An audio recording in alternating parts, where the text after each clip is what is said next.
तो हम लोगों ने ये चीज़ को देखा कि हम लोग कोई भी फल परिणाम को जब हम देख रहे हैं तो वो सुख रूपी हो रहा है या दुख रूपी हो रहा है।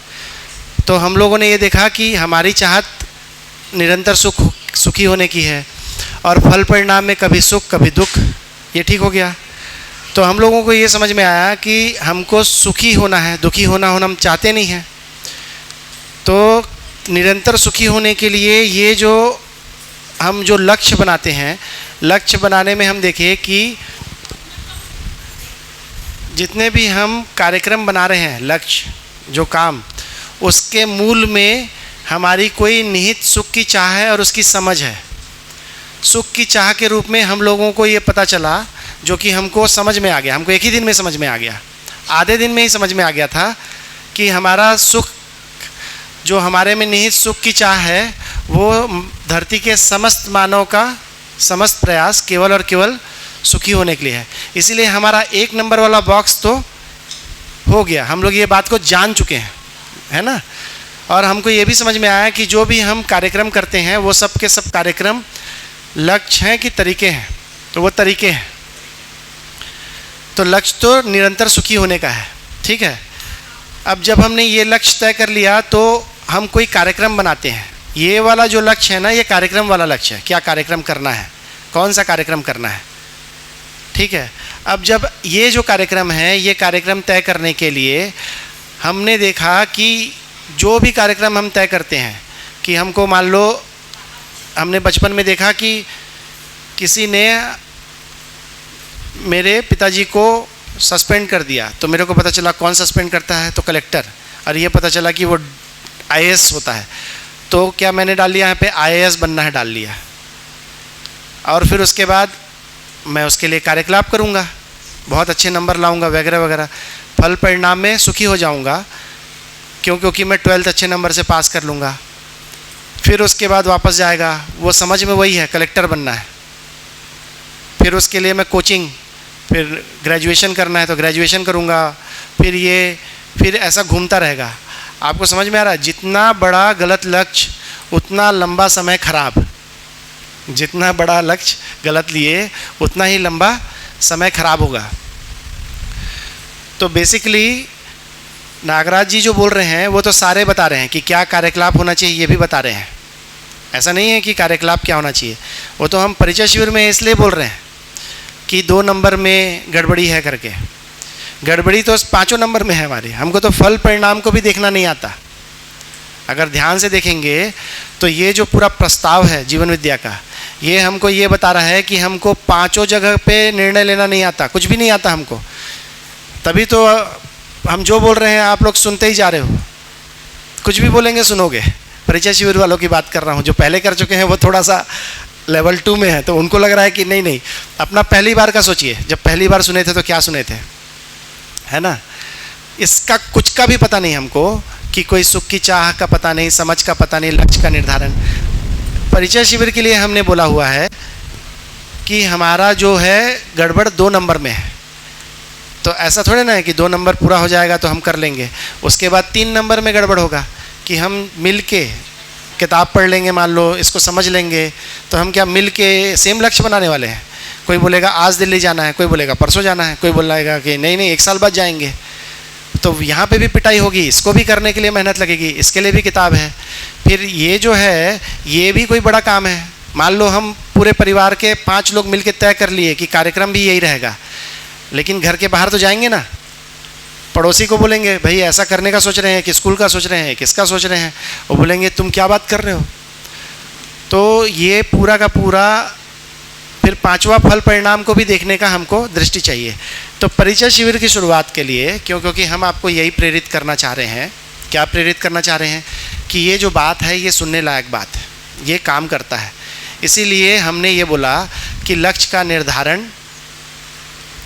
निर्धारण करने के लिए भी हम लोगों को 2 नंबर पे ध्यान देने की ज़रूरत है करके, कि उसकी समझ। ऐसा क्यों बोले आपको, इस शिविर के लिए बोल रहे हैं, परिचय शिविर के लिए, कि अगर 2 नंबर में गड़बड़ी होगी तो हम यहाँ पे 1 नंबर में तो चलो सुख को तो हमने समझ लिया, लेकिन यहाँ गड़बड़ी होगी तो हम लक्ष्य क्या बनाएंगे, गलत लक्ष्य बनाएंगे। गलत लक्ष्य बनाएंगे तो उसमें तो लंबा निकल गए। अगर मान लो केवल आइसक्रीम खाने का बना तो ठीक है, 2 दिन खराब होगा, 2 घंटा खराब होगा।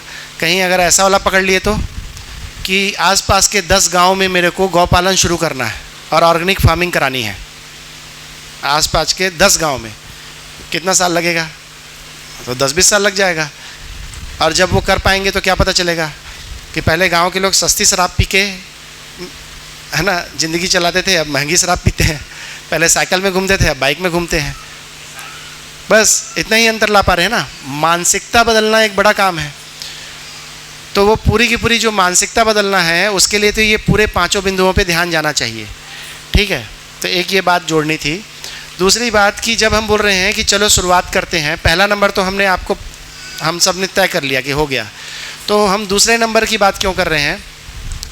क्योंकि ये जो समझ है, इस समझ के बारे में हमने आपको बोला था कि जो 2 नंबर में है, तो ऐसा लगता है कि ऐसी कोई पूर्ण या सही समझ है ही नहीं। याद आ रहा है?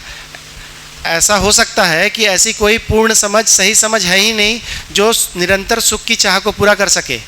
तो हमारी प्रस्तावना है कि ऐसी पूर्ण सही समझ तो है, परंतु मानव जाति अभी तक उसे खोज नहीं पाई है। और फिर नीचे लिख रहे हैं, जीवन विद्या सह अस्तित्ववाद एक ऐसी ही पूर्ण समझ का प्रस्ताव है। यहाँ तक आ गए अपन साथ साथ। अब फिर पूरी पूर्ण समझ का प्रस्ताव है, तो क्या प्रस्ताव है? तो प्रस्ताव यह है कि चाहत पूर्ति के लिए हमको प्रश्न मुक्ति या समाधान पूर्वक जीना है। तो प्रश्न मुक्ति के लिए हम सोच रहे हैं कि चलो भाई, जिसको पता है उसके पास चलते हैं। तो नागराज जी बोल रहे हैं कि मुझे पता है, तो नागराज जी के पास आते हैं। तो नागराज जी ने संस्थान में और अनेक विद्यार्थियों में इतना काम कर दिया है कि उनकी बात को हम आप तक पहुंचा पाते हैं। हम इसको धारक वाहक हैं ऐसा नहीं है, सबकी अपनी अपनी कोई स्थिति है समझ की, ठीक है। कोई बहुत अच्छा कर भी पा रहे हैं, तो किसी ने अभी तक ऑफिशियली ये कहा नहीं है कि मुझे पूरी बात समझ में आ गई है, किसी ने भी नहीं कहा है, ठीक है। तो ये भी एक बात हो गई। अभी तक भारत भूमि में, भारत देश में किसी ने भी नहीं कहा है कि मेरे को पूरी बात समझ में आ गई है, ठीक है। और अपन ने बात किया कि जब तक पूरी बात समझ में नहीं आई है तब तक हम ये मानव पद में ही नहीं गए। और मानव पद के प्रमाण भी हैं, चेक पॉइंट्स हैं, अनुभव प्रमाण, प्रयोग प्रमाण और व्यवहार प्रमाण। हमारी फैमिली के मेंबर्स भी बोलेंगे कि नहीं नहीं तुम ठीक ही आदमी हो, काफ़ी समय से ठीक ही लग रहे हो करके, ऐसा। तो प्रश्न बहुत सारे होंगे ऐसा लगता है, प्रश्न तो अनंत होंगे, बिना जांचे ऐसा प्रतीत होता है कि प्रश्न अनंत होंगे। हमने देखा कि मूलतः 2 ही प्रश्न हैं, पहला क्यों जीना और दूसरा कैसे जीना। क्यों जीना हम लोगों ने तय कर लिया है कि निरंतर सुखी होने के अर्थ में जीना है। कैसे जीना में हम आए तो हमको पता चला कि मैं क्या हूँ, संसार क्या है और सुखपूर्वक जीने के लिए करना क्या है। क्यों? क्योंकि ये किसकी बात हो रही है? मेरी बात हो रही है। तो मैं क्या हूँ और मैं कहाँ हूँ? तो मैं इसी संसार में हूँ। इस संसार में मतलब मेरी पत्नी है, बच्चे हैं, माँ बाप हैं, भाई बहन हैं, फिर ये रोटी कपड़ा मकान चाहिए, बिजली पानी सब चाहिए ना। तो ये सारा का सारा संसार ही तो है। तो मैं इनके साथ कैसे डिज़ाइन करूं? तो पहले कैसे डिज़ाइन करूं वो लास्ट है, सुखपूर्वक जीने के लिए करना क्या है। उसके पहले ये है कि ये संसार है क्या। तो हम लोगों ने यहाँ पे चार्ट बनाया था और विगत के महापुरुषों ने इस संसार के बारे में क्या क्या कहा है हम लोगों ने देखा। कम से कम 8-10 वैरायटी को देखे हमने। और अभी सबसे ज़्यादा जो हाई टाइम चल रहा है वो क्या चल रहा है? विज्ञान। विज्ञान की शरण में धर्म आ चुका है ना, ये तो पता है ना आप लोग कि अभी धर्म अपने आप की महिमा पूरी करने के लिए विज्ञान के चौखट पे खड़ा है। हर चीज़ को प्रूफ करने के लिए विज्ञान को लाना पड़ता है। घर में तुलसी पौधा क्यों होना चाहिए? क्योंकि फिर वो हवा को शुद्ध करता है, ये वो करना पड़ता है ना। हर चीज़ का लॉजिक, जो ये वास्तुशास्त्र है ना, एक ये तो आध्यात्मिक बात है। वो जब देखो तब वो विज्ञान की चौखट पे जाके बैठ जाता है कि सूरज इधर से उगता है इसलिए किचन को यहाँ होना चाहिए, नॉर्थ ईस्ट ये होना चाहिए, साउथ वेस्ट। क्या मतलब हुआ कि विज्ञान की शरण में आप लोगों को थोड़ा सा ध्यान जाएगा तो चर्च जो क्रिश्चियनिटी है, कम से कम 1400-1500 साल तक, जब तक कोपरनिकस कब आए थे? 1200 के आसपास, जब उनने बोला था कि नहीं पृथ्वी सूरज के चक्कर लगाता है, तो उनको मार डाला गया था, उनको है ना मृत्युदंड हो गया था। तो चर्च का बहुत चला है ना, लंबा चला है चर्च। फिर गैलीलियो ने बोला कि मेरे ख्याल से भी 1500 में आसपास में कि सूरज का चक्कर धरती लगाता है, और उनने कुछ तो फिर उनको नज़रबंद कर दिए।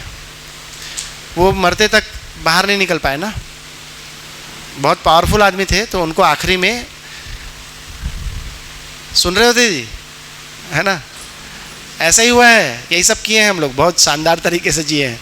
तो बोले कि नहीं नहीं, ये तो हमारे धर्म के आड़े आ रहा है, क्योंकि चर्च में, क्रिश्चियनिटी में ये नहीं लिखा हुआ है, उसमें हेलियोसेंट्रिक बोला हुआ है, मतलब पृथ्वी ही केंद्र है पूरे अस्तित्व का, ऐसा बोला हुआ है चर्च में। तो जब गैलीलियो बोले कि नहीं, ये तो सूरज का चक्कर लगा रहा है, तो पहले तो कोपरनिकस को, तो गैलीलियो बुद्धिमान थे, उनने जैसे तैसे करके अपने आप को, तो फिर उनको नज़रबंद कर दिए, नज़रबंद कर दिए थे 1500-1600 में, कि बोले अब तुम गलत बात बोलते हो। मतलब धर्म किसको चला रहा था? विज्ञान को चला रहा था उस टाइम पे। फिर धीरे धीरे करके ये औद्योगिक क्रांति आई, फिर उसके बाद ये डार्विन आया। डार्विन ने बोल दिया कि हम लोग तो सर्वाइवल ऑफ द फिटेस्ट है, जो सर्वाइव करता है, तो एक इवोल्यूशन थ्योरी दिए, उसके आधार पे उनको तो निपट जाना था, क्योंकि चर्च ऐसा नहीं मानता। चर्च ये मानता है कि हम सब कहाँ से आए हैं, हम ईश्वर की पुत्र हैं, हम लोग ईश्वर पुत्र हैं, हम लोग पाप किए हैं, इसीलिए हम लोगों को सुधरने के लिए इस धरती में भेजे हैं, ऐसे ही है, और बिल्कुल मानते हैं अभी भी, है ना। लेकिन उस टाइम तक साइंस वगैरह इतना एडवांस हो गया था, कार्ल मार्क्स, औद्योगिक क्रांति, ये सब हो गया था। तो 1850 के आसपास, 1856 में डार्विन ने सिद्धांत दिया था ना। समझ में आ रहा है? किसको समझ में आ रहा है ना? तो ये सब चल रहा था। हम लोग बहुत सीधे साधे तरीके से नहीं पहुंचे हैं यहाँ तक, इतना जो खुल गया है मार्केट। और इस दौरान 1850, 60, 70 में महिलाओं को कुछ अब पावर नहीं थे ना, भूल जाओ, महिलाएं तो नहीं थी, फिर भी घटना विधि से महिलाओं को मिलता था, राजा की पत्नी को, इसकी पत्नी को, उसकी पत्नी को, है ना, राजा की बेटी को मौका मिल जाता था।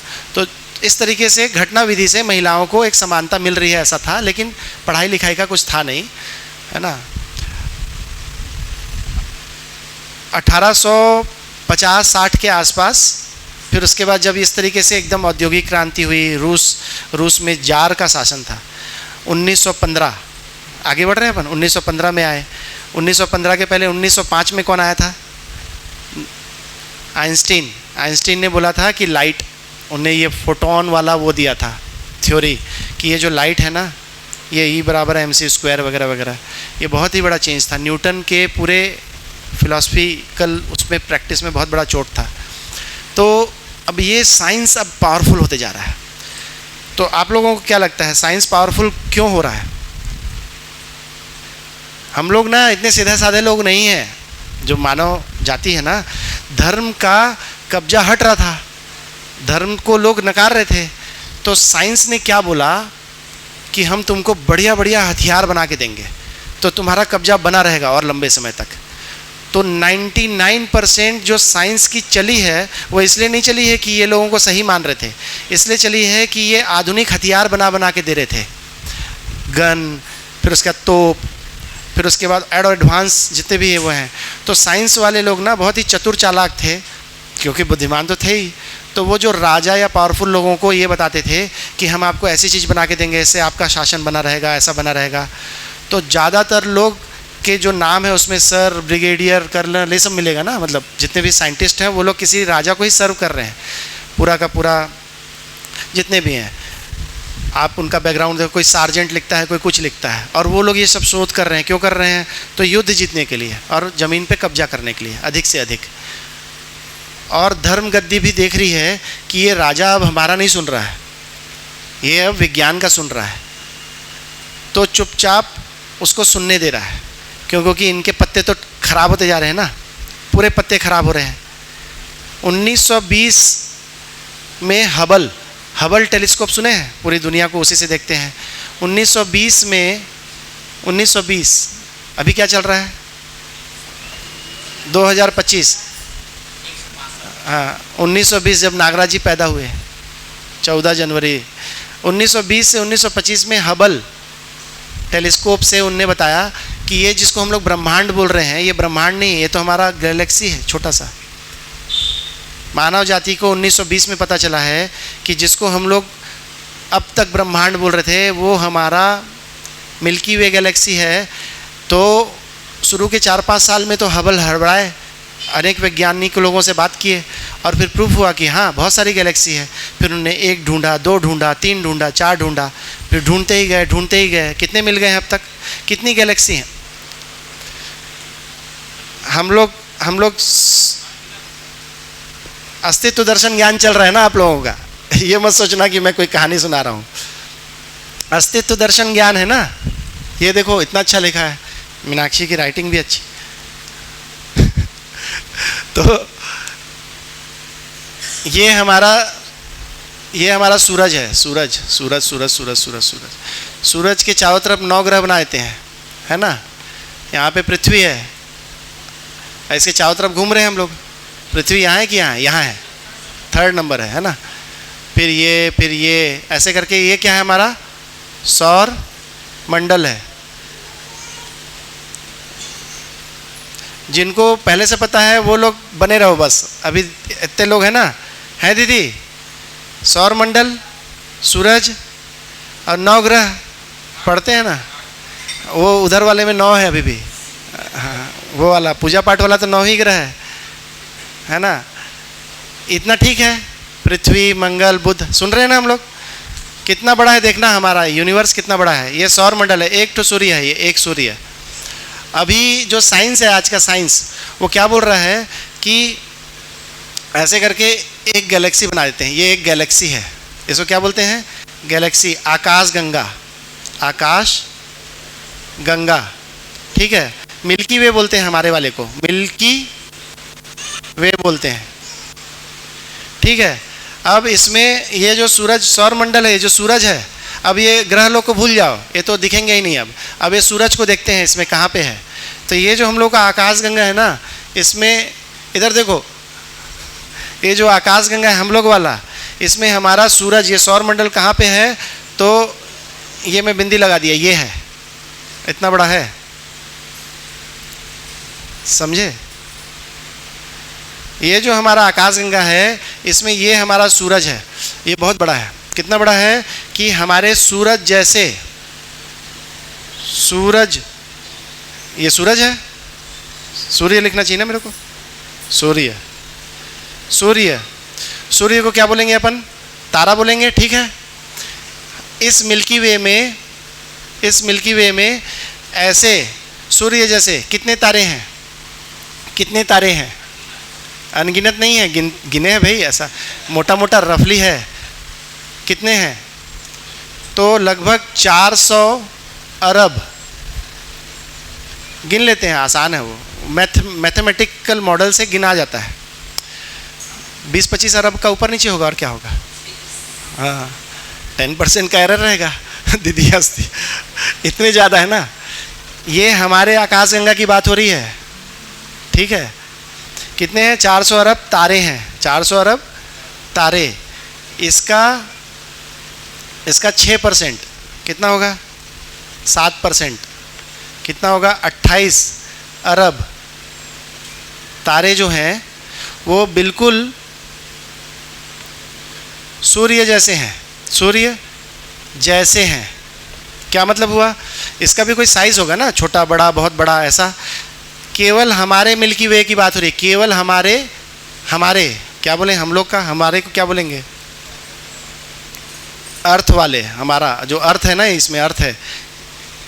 ये सौर मंडल का ये जो सूरज कहाँ है? यहाँ कहीं पे है। ऐसे कितने हैं? 400 अरब हैं। सूरज जैसे कितने हैं? 28 अरब। और इसके 6% लगभग में पृथ्वी जैसा ग्रह होने का संभावना है। नहीं समझ में आया? तो 6 या 18 कितना हुआ? कुछ 6-7 अरब होगा क्या?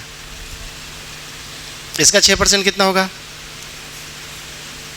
नहीं, इसका 6% नहीं, इसमें से 6 अरब, मैं परसेंटेज भूल गया, 6 अरब में पृथ्वी जैसा ग्रह होने का संभावना है। 400 अरब तारे हैं हमारे मिल्की वे में, हमारे वाले में, और उसमें से 28 अरब तो बिल्कुल सूर्य जैसे हैं। उसमें से 6 अरब में पृथ्वी जैसा ग्रह भी हो सकता है। हमारे मिल्की वे की बात हुई है। कितना बड़ा है? तो ये 2 लाख लाइट ईयर लंबा है, 2 lakh light year, 2 lakh light year, light year मतलब जो प्रकाश की गति से, प्रकाश 3 लाख किलोमीटर की स्पीड से चलता है, उससे तेज कुछ नहीं चलता है। अगर यहाँ पे से एक टॉर्च जलाऊंगा मैं, यहाँ पे मैं एक टॉर्च चलाऊंगा, एक टॉर्च, बहुत पावरफुल टॉर्च से मैं ऐसे ऑन करूँगा, तो हमारे मिल्की वे के ये कोना में पहुँचने में उस लाइट को कितना साल लगेगा? 2 लाख साल लगेगा, 2 लाख साल। इतना बड़ा है हम लोगों का, हमारा मिल्की वे। 2 लाख साल में ये जो लाइट है, जो मैं टॉर्च जलाया, वो इसको 2 लाख साल बाद दिखाई देगा कि अरे लाइट का स्पीड से चलेगा ना ये। लाइट का स्पीड कितना है? 3 लाख किलोमीटर प्रति सेकंड है। बहुत तेज है ना लाइट, बहुत तेज। यहाँ से सूरज में जो रोशनी आती है जाती है, उसको 8.5 मिनट लगता है। ऐसे ही बोल रहे हैं ना? ठीक है, तो लाइट की स्पीड से चलेंगे तो हमारा गैलेक्सी को पार करने में ही 2 लाख लाइट ईयर लगेगा। अब ये यूनिवर्स कितना बड़ा है? यूनिवर्स मतलब कि पूरा का पूरा। तो अब इसको हम लोग बोल देते हैं, क्या सिंबल दे दें, ऐसा कुछ करके सिंबल बना देते हैं। ये है, ये हमारा गैलेक्सी है। हमारा गैलेक्सी छोटा सा कर लेते हैं, क्योंकि बहुत सारे गैलेक्सी बता रहे हैं ना। ऐसे गैलेक्सी कितने हैं? बहुत सारे हैं, छोड़ो कंफ्यूजन हो जाएगा। ऐसे गैलेक्सी कितने हैं?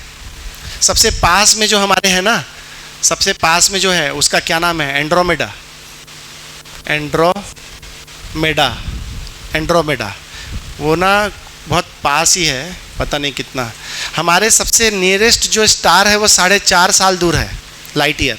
4.5 साल तक लाइट चलेगा ना, तो हमारे नियरेस्ट स्टार, ये जो 28 अरब 400 अरब तारे हैं ना, इसमें से हमसे जो सबसे पास में होगा, मान लो यहाँ पे कोई होगा, तो इसकी जो दूरी है प्रकाश की गति से 4.5 साल लगेगा। 4.5 ईयर, लाइट ईयर दूर है। कितना बड़ा हो गया ना हमारा गैलेक्सी? ठीक है, हमारा गैलेक्सी बहुत बड़ा हो गया। ठीक है भैया, कहाँ गए आपके? अब सबसे पास में एंड्रोमेडा। अब कितनी गैलेक्सी ढूंढे हैं? अब ये बताइए, हम लोग अभी तक कितनी गैलेक्सी ढूंढ चुके हैं? ऐसी ये इतनी बड़ी बड़ी गैलेक्सी हैं, अभी तक हम लोग कितनी ढूंढ चुके हैं? बताइए, सोचिए, कितनी ढूंढे हैं?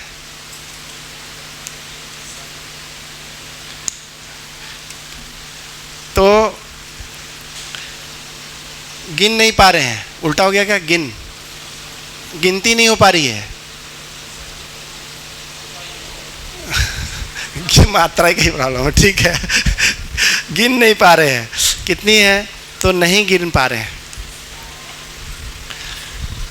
ऐसे व्यंग करने के लिए व्यंग में बोलते हैं, और वो सही बात भी है, कि इस धरती में, समुद्र में जितने रेत के कण हैं,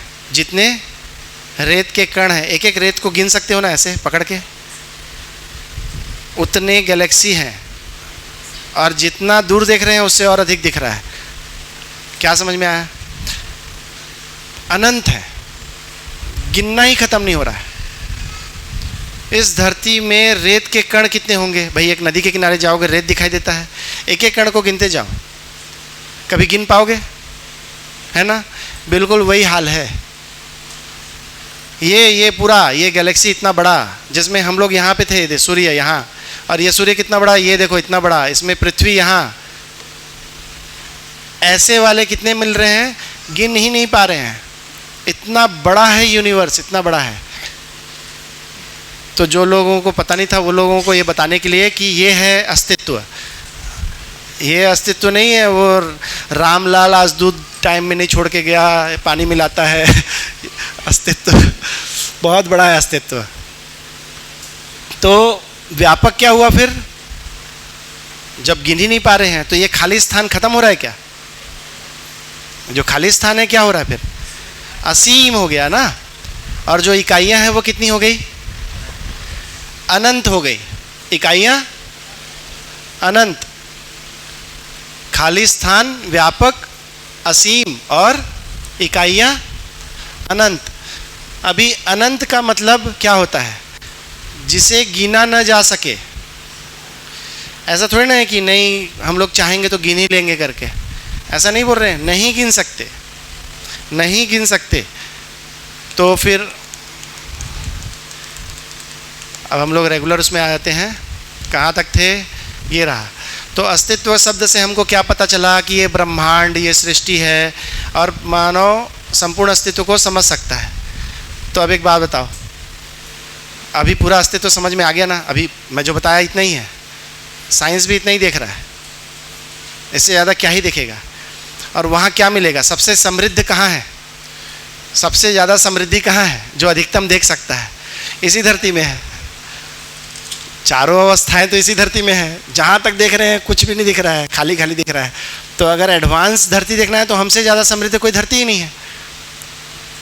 तो उसको बोले कि सिंधु बिंदु न्याय है। नागराज जी बोले हैं सिंधु बिंदु न्याय हो रहा है। क्या मतलब हुआ इसका?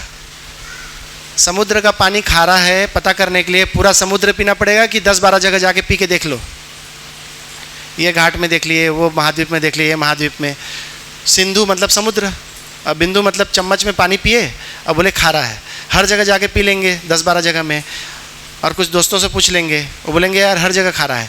तो क्या पता चल गया कि समुद्र का पानी खारा है, कि जा जा के पीना ही पड़ेगा हर जगह का? नहीं होएगा ना, ज़रूरत नहीं है ना। ऐसे ही अगर हमको पदार्थ अवस्था का पता चलना है कि वो सारक मारक है कि नहीं है, है ना, या फिर जानवर क्रूर अक्रूर हैं कि नहीं है, तो कान्हा किस लिए घुमाने के लिए ले जाओ नहीं बोलना है, मैं शेर देख के देखूंगी कि वो क्रूर और अक्रूर है कि नहीं है करके, है अपने को अनुमान पता चल ही जाएगा। तो ये जो है सिंधु बिंदु न्याय है टीवी से, सूचना से, कि हमको पता चल जाता है। तो इसीलिए बोले कि मानव संपूर्ण अस्तित्व को समझ सकता है। क्यों समझ सकता है? अभी बताया मैं, बताइए माइक, मैं बोले जा रहा हूँ, कौन बताएगा क्यों समझ सकता है? कौन बताएगा? अभी तो बताया हूँ मैं, मानव संपूर्ण अस्तित्व को समझ सकता है। कौन समझाएगा? हाँ तो आप ही बोल दो। क्या मैं मोनोटोनस हो जाऊंगा ना, पता ही नहीं चलेगा क्या? इस धरती पर मानव ही सबसे विकसित प्राणी है। ठीक है। हाँ। तो संपूर्ण अस्तित्व को समझ सकता है क्यों? हाँ, वो संपूर्ण अस्तित्व को समझ सकता है। कैसे कैसे कैसे समझ सकता है? मतलब इतना बड़ा अस्तित्व है, अभी देखिए कितना बड़ा था। वही है सिंधु बिंदु। हाँ तो यही तो उत्तर था कि हम ऑब्जर्व करके चार अवस्थाएं हैं, चारों अवस्थाओं को समझ सकते हैं। किसी को भी कठिन लग रहा है तो अस्तित्व दर्शन हो रहा है ना, अपन तो पूरा ज्ञान कर लेंगे, अस्तित्व दर्शन हो रहा है मतलब, है ना, अस्तित्व को देख तो पा रहे हैं। अब देखना क्या है? तो देखने के लिए हमारे पास दृष्टि, तो दृष्टि की प्रॉब्लम है ना, कि क्या देख रहे हैं हम लोग। भाई एक 3 साल के बच्चे को तो ये नहीं दिखाई देगा ना, उसको ये लाइट दिखाई देगी। हमको ये लाइट के साथ करंट भी दिखाई दे रहा है कि नहीं दिख रहा है? दिख रहा है। फिर हमको ये भी समझ में आ रहा है कि इसके पीछे कोई मीटर है, मीटर के पीछे कोई ट्रांसफार्मर है, ट्रांसफार्मर के पीछे वो बड़े बड़े वो भीम काय वाले खंभे हैं, कोरबा से आ रहा है, वहाँ कोयला भी जलता हुआ दिख रहा है ना? दिखा कि नहीं दिखा? सबको दिख रहा है कि नहीं दिख रहा है? जब ये लाइट जल रही है तो कोयला जला के हम लोग ये लाइट बना रहे हैं, दिख रहा है कि नहीं दिख रहा है? दिखता है ना। तो दृष्टि होगी तो दिखता है। आपको दिख रहा है? नहीं दिख रहा है। बिजली कहाँ से आती है? बेचारा फंस गया तो कोई बात नहीं, समझ में आ रही है? जिनको समझ में आ रही है आगे बढ़ते हैं कि हम संपूर्ण अस्तित्व को समझ सकते हैं। अब दूसरी लाइन है, संपूर्ण अस्तित्व को समझना मानव की अनिवार्यता है। ये क्यों है अनिवार्यता? क्यों है अनिवार्यता? एकदम शॉर्टकट सीधे, है ना। तो वो ठीक हो गया कि मुझे निरंतर सुख चाहिए, ठीक है। फिर निरंतर सुख चाहिए तो मुझे क्या करना पड़ेगा? कोई कार्यक्रम के लिए लक्ष्य के लिए कोई समझ, और वो समझ नहीं होगा तो निरंतर सुख नहीं हो पाता है। क्यों? क्योंकि हमने करके देखा है कि हम अपने लक्ष्य अपने वाले बनाते हैं तो वो कभी सुख कभी दुख, ठीक है। तो संपूर्ण अस्तित्व को क्यों समझना है? क्यों? क्योंकि इस अस्तित्व में मैं भी तो हूँ। आपके लिए मैं प्रकृति हो गया, मेरे लिए आप प्रकृति हो, है? सही निर्णय लेने के लिए आ गया वो बात जो भैया बोले। अस्तित्व को क्यों समझें? क्यों समझें? तो मानव में सुख की चाह है, आपने बोला अभी। दूसरा क्या है? इस चाह की पूर्ति के लिए अपनी समझ के अनुसार हमको समझदार होना है। समझ से क्या मतलब है? पहला, अपने सुखी होने के तरीकों को कैसे समझा है, सही निर्णय, तरीके, सही तरीके ढूंढने पड़ेंगे ना, तरीके को कैसे समझा है। और दूसरा, मनुष्य, प्रकृति, संपूर्ण अस्तित्व के प्रयोजन और उनके साथ उनके अपने अंतर संबंध को समझना पड़ेगा कि ये मेरे से कैसे जुड़ा हुआ है, ये पेड़ पौधे मेरे से कैसे जुड़े हुए हैं, ये पेड़ पौधे अपने में कैसे जुड़े हुए हैं, ये मिट्टी पत्थर पानी कैसे पेड़ पौधों के लिए जुड़ा हुआ है। इसमें आपस में जो अंतर संबंध है, वो चार्ट था ना, यहाँ पे आपस में अंतर संबंध था ना, उसको समझना पड़ेगा। तो इसलिए यह समझ की परिभाषा से यह स्पष्ट होता है कि अस्तित्व को समझना मानव के कार्यकलापों के लिए एक अनिवार्यता है। कार्यकलाप, क्या क्या कार्यकलाप होता है, अपनी बात हुई है, कार्यकलाप क्या क्या होता है। वो 3 नंबर फिर चौथे नंबर के बक्से में लिखा हुआ था, कार्यकलाप करता है। कार्यकलाप करता है ना, क्या क्या करता है? स्वयं में, परिवार में, समाज में, प्रकृति के साथ क्या करता है? कार्यकलाप करता है। फिर मैं नीचे लिखा था क्या क्या कार्यकलाप होता है?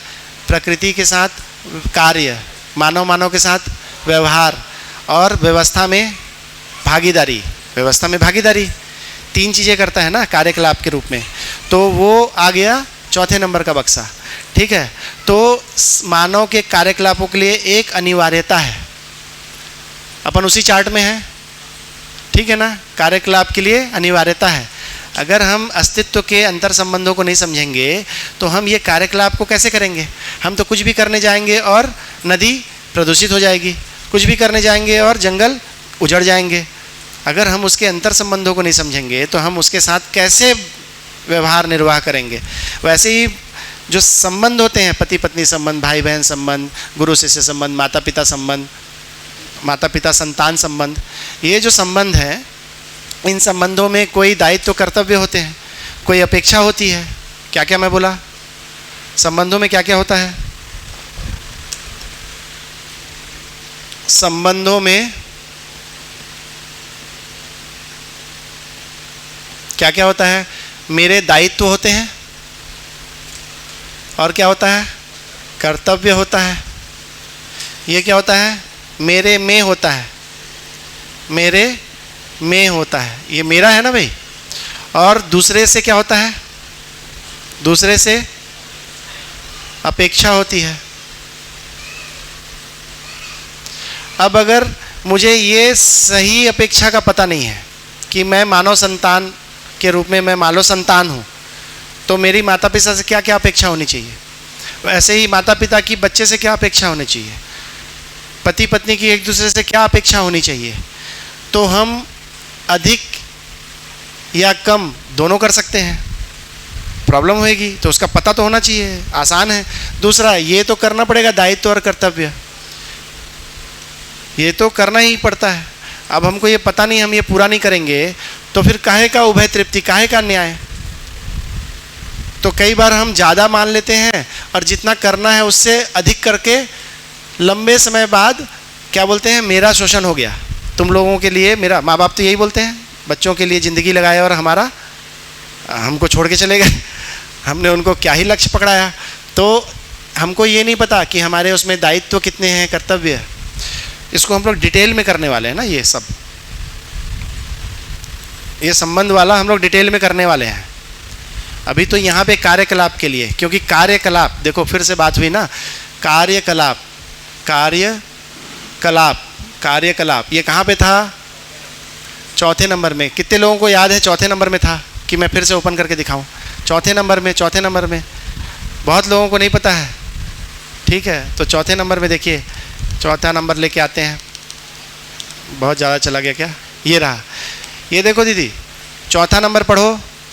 पहले हम लोग सुखी होना चाहते हैं, हमारे पास कोई समझ है, फिर हम लोग लक्ष्य का निर्धारण करते हैं कि ठीक है चलो हम लोग शिविर करने जाएंगे, तय हो गया, ठीक है।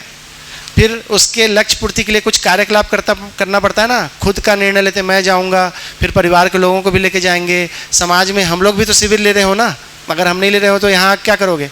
तो ऐसे करके बहुत सारा फैक्टर है, बोलेंगे कई लोग हैं इसमें जो कि इस कार्यकलाप में आपको साथ में लाने पड़ते हैं और प्रकृति के साथ। तो ये कार्यकलाप वर्ड देख लिया सब लोग, कार्यकलाप कहाँ पे लिखा हुआ है ये। अब कार्यकलाप क्या क्या होता है, तो हमने कल देखा था मानव के बीच में क्या होता है, व्यवहार होता है, और व्यवहार में हम लोग क्या ढूंढते हैं, न्याय ढूंढते हैं। व्यवहार में न्याय का एंड रिजल्ट क्या होता है, उभय तृप्ति, दोनों तृप्त होते हैं, दोनों पक्ष। इजी हो गया। कार्यकलाप में क्या करते हैं, मानव के बीच में व्यवहार होता है और उसका एंड रिजल्ट क्या होता है, उभय तृप्ति, और फिर कार्य करता है। कार्य क्या है, रोटी, कपड़ा, मकान, मोबाइल, ये सब के लिए प्रकृति के साथ, शेष प्रकृति मैं बनाया था ना, पहाड़, नदी, नाले, मिट्टी, पत्थर, 3 अवस्था बाकी, पदार्थ अवस्था, प्राण अवस्था और जीव अवस्था, उसके साथ कुछ कार्य करता है। उससे क्या आता है, उससे रोटी, कपड़ा, मकान, मोबाइल, गाड़ी सब आता है। ठीक है, समान।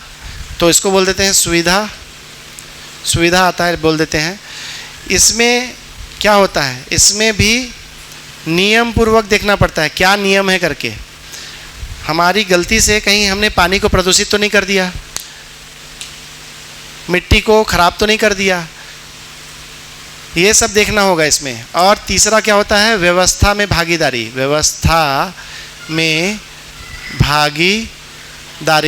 ये क्या होता है, व्यवस्था में भागीदारी मतलब, अब व्यवस्था क्या क्या है बताइए। सबसे पहली व्यवस्था जो कि हर किसी के पास है, क्या है वो, परिवार एक व्यवस्था है कि नहीं, परिवार एक व्यवस्था है, समाज एक व्यवस्था है, फिर ये हॉल भी एक व्यवस्था है, फिर कूलर भी एक व्यवस्था है, हर चीज़ व्यवस्था है ना। लेकिन एक मानव के रूप में परिवार एक व्यवस्था है, उसमें मेरे संबंधी हैं, उनके साथ मैं अपने दायित्व कर्तव्य पूरे कर रहा हूँ कि नहीं कर रहा हूँ। फिर समाज भी एक व्यवस्था है, वहाँ स्कूल, कॉलेज, हॉस्पिटल ये सब हैं, इसमें मेरी भागीदारी आ रही है कि नहीं आ रही है। ये सब चीज़ों को कार्यकलाप कहेंगे। ये सब भी आप लोगों को हम 7 दिन में बताने वाले हैं, ये सब डिटेल भी। ठीक हो गया। तो कार्यकलाप, तो अस्तित्व को क्यों समझना है, अपन पहुँच रहे हैं वहाँ तक। ऐसा नहीं है कि कुछ भी हो रहा है, नहीं तो फिर ये आप लोगों के पास सॉफ्ट कॉपी आएगा व्हाट्सएप में, तो आप लोग इसको इस तरीके से पढ़ना कि अतः समझ की परिभाषा से यह समझ होता है कि समझना, अस्तित्व को समझना मानव के कार्यकलापों के लिए अनिवार्यता है। पीछे स्लाइड में हमने क्या बोला था, मानव संपूर्ण अस्तित्व को समझ सकता है कैसे, सिंधु बिंदु न्याय से। क्लासरूम में बैठ के समझ ही सकता है, कर लेंगे अपन थोड़ा बहुत, लेकिन संपूर्ण अस्तित्व को समझना मानव की अनिवार्यता क्यों है, क्यों अनिवार्यता है। तो हमने बढ़ा कि मानव के कार्यकलापों के लिए, मानव कार्यकलाप करेगा, व्यवहार करेगा, कार्य करेगा, व्यवस्था, तो इसीलिए पूरे अस्तित्व को समझना जरूरी है। ठीक है, अस्तित्व दर्शन ज्ञान खत्म होने वाला है, इतना ही था। ठीक है, मीनाक्षी ने पहले ही सेट में पूरा कर दिया। तो अब आगे आते हैं। तो हमने बोला था ना कि अस्तित्व दर्शन ज्ञान में अस्तित्व एक व्यवस्था है, तो उसको हम लोग क्या, क्यों, कैसे, कितना में देखेंगे करके 5WH बोले थे। तो अस्तित्व में क्या क्या है, पहला। दूसरा क्या लिखा है, अस्तित्व कैसा है। ठीक है, तीसरा क्या लिखा है, अस्तित्व क्यों है। और चौथा क्या है, सबसे महत्वपूर्ण, कि ये अगर अस्तित्व ऐसा है तो मेरे जीने में इसका क्या महत्व है, क्या प्रभाव है, क्या फल है।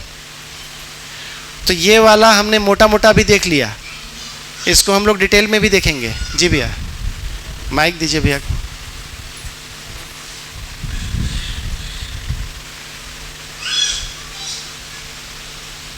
जैसे भैया ये जैसे अस्तित्व दर्शन ज्ञान हमको हो जाता है।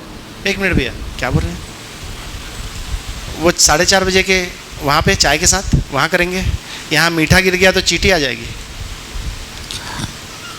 हाँ भैया बोलिए। हाँ भैया, जैसे अस्तित्व दर्शन ज्ञान हम कर लेते हैं मतलब डिटेल में, तो जैसे उसके बाद ये जो 3rd पॉइंट है 3 ज्ञान में कि मानवतापूर्ण आचरण ज्ञान, तो क्या ये वहाँ पे नहीं आ रहा है कि इसे अस्तित्व हमको जब समझ में आ जाता है तो उसके साथ किस तरीके से हमको व्यवहार करना है, जिसको आप शायद यहाँ कार्यकलाप बोल रहे हैं, नहीं, तो ये वो कनेक्ट करता है या वो कार्यकलाप और ये आचरण अलग अलग चीज़? अलग अलग चीज़ है। ये ज्ञान है, ये भी ज्ञान है। ये तो करने वाला भाग है। अच्छा, करने वाला भाग है ना। तो नियमों को समझ के आप गाय के साथ, खेत के साथ, पत्नी के साथ, या ऐसा बोले कि तो अस्तित्व दायित्व के साथ, कर्तव्य। मतलब अस्तित्व के सारी हाँ, इकाइयों के साथ क्या हाँ। व्यवहार करेंगे? तो ज्ञान वाला भाग बहुत छोटा है भैया, इतना ही है ना। जो करने वाला भाग है ना, वो विवेक और विज्ञान की सीमा में आता है। विवेक और विज्ञान, की सीमा। ठीक है। इसीलिए मैंने यहाँ पे लिखा था विवेक और विज्ञान पूर्वक। तो जो करने वाला भाग है बहुत ही बहुत ही बहुत ही बड़ा है। ऐसा है, पिरामिड जैसा है। ये पूरा जो जीना है ना, ये ऐसा है। ये ज्ञान वाला भाग है, ये है ज्ञान वाला, और ये पूरा जीने वाला भाग है। ज्ञान के पूर्वक, उल्टा बना दिया ना मैं, जीना तो करने वाला भाग है। ये ज्ञान वाला भाग तो सदा सदा एक सा रहेगा ना, ये बदलेगा क्या कभी? ये पूर्ण समझ है ना, पूर्ण समझ सबके लिए सेम रहेगा, बदलेगा नहीं। लेकिन जो जीना वाला भाग है वो तो देश, कौन सा देश? ये भारत देश वाला नहीं, देश मतलब जगह को बोलते हैं देश। समुद्र के किनारे, पहाड़ के किनारे, इसको देश बोलते हैं, है ना। फिर काल, फिर परिस्थिति, अभी क्या परिस्थिति है, इन तीनों के आधार पे ये कम ज़्यादा होता ही रहेगा। तो भैया ये जो आप जीना दिखाए हैं अभी, ये मानवतापूर्ण आचरण ज्ञान वाले की बात हो रही है, क्रियाकलाप में। मानवतापूर्ण आचरण ज्ञान पूर्वक तो बोलेंगे कि अगर इसके 3 भाग बनाएंगे, इसमें है ज्ञान, जीने में नहीं है, इसमें है, तो अब ये 3 ज्ञान को फैलाते हैं। तो अस्तित्व, दर्शन, ज्ञान, ये तो छोटा सा है, अभी हम लोग 10 मिनट में ख़त्म कर लेंगे, इतना ही है। फिर उसके बाद क्या है? जीवन, ज्ञान। इसका वो वाला भाग बोलिए जो मैंने नीले पेन से लिखा है, संसार क्या, क्या हाँ, है? संसार क्या है, मैं क्या हूँ? मैं क्या हूँ। जब संसार ऐसा है और मैं ऐसा हूँ, तो करना क्या है?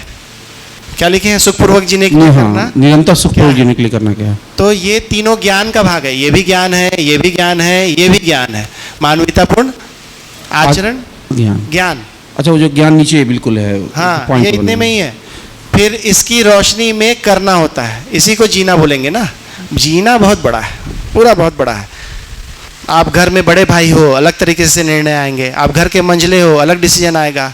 आपके जेब में पैसा है, अलग तरीके से पूरा डिजाइन बनता है। तो भैया जीना का कोई कनेक्शन कार्यकलाप से है, जो अभी आप बता रहे हैं कार्यकलाप? हाँ, तो ऐसा बोल सकते हैं कि ज्ञान का संबंध समझ से है, ये समझ से है, और समझ और जीने का संबंध समाधान से है।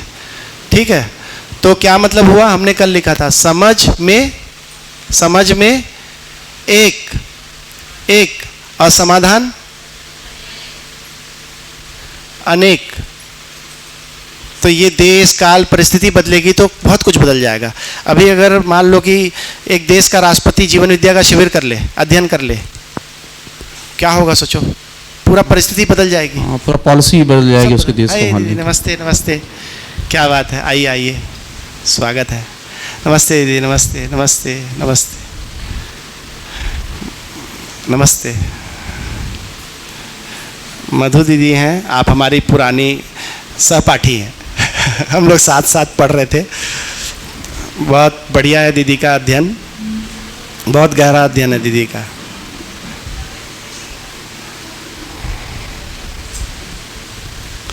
ठीक है भैया, ज्ञान वाला भाग बहुत छोटा है, मतलब 1%। मेरा मतलब ये था ना कि जैसे आप ज्ञान समझ हमको आ गई और हम जीने जा रहे हैं, अनेक समाधान निकालने जा रहे हैं, तो उस समय फिर हम दूसरे मनुष्य के साथ या शेष प्रकृति के साथ या व्यवस्था भागीदारी करने के लिए जो करेंगे वो कार्यकलाप कहा जाएगा। हाँ, उस जगह हाँ, पे। हाँ, बिल्कुल बिल्कुल बिल्कुल ठीक बात है, ठीक बात है।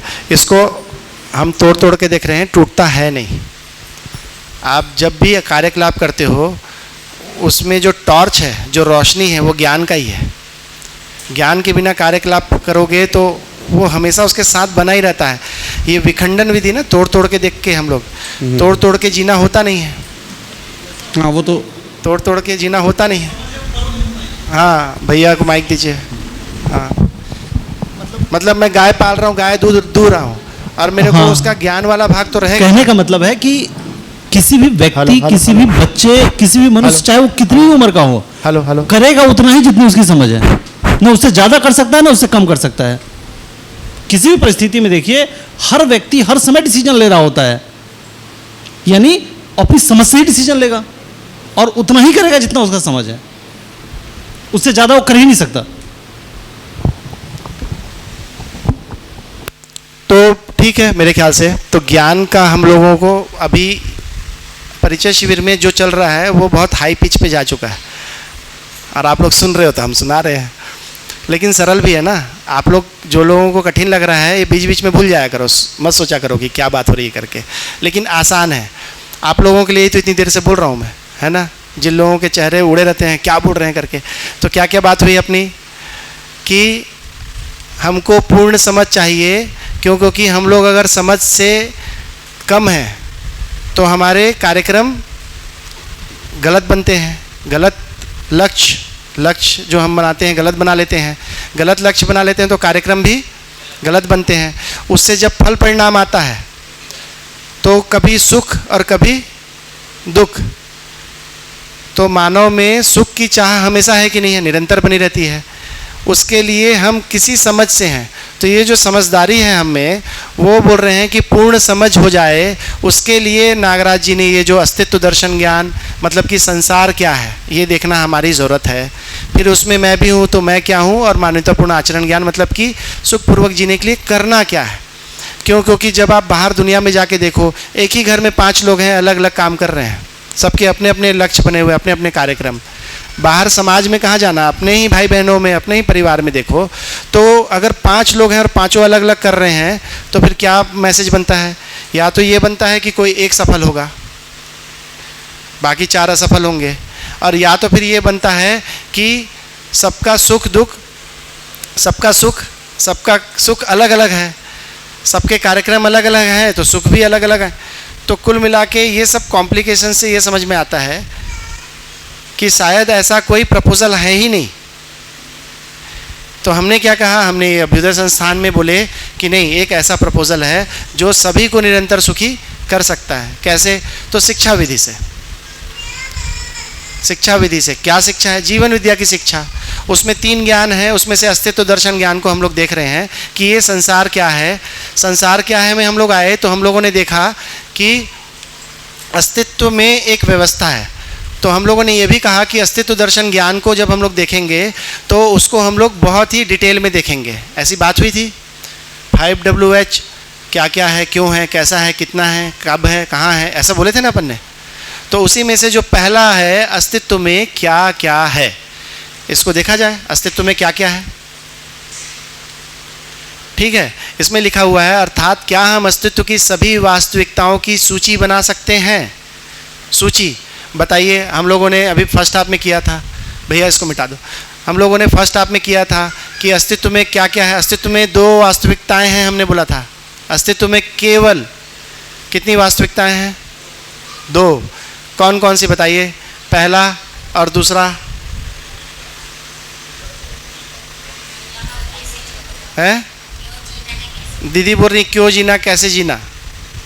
अस्तित्व में 2 वास्तविकता हैं। अस्तित्व को जब मैं देखता हूँ तो ये इतना सारा दिख रहा है ना, ट्यूबलाइट, पंखा, ज़मीन, टाइल्स, आप, मैं, हम सब दिख रहे हैं ना।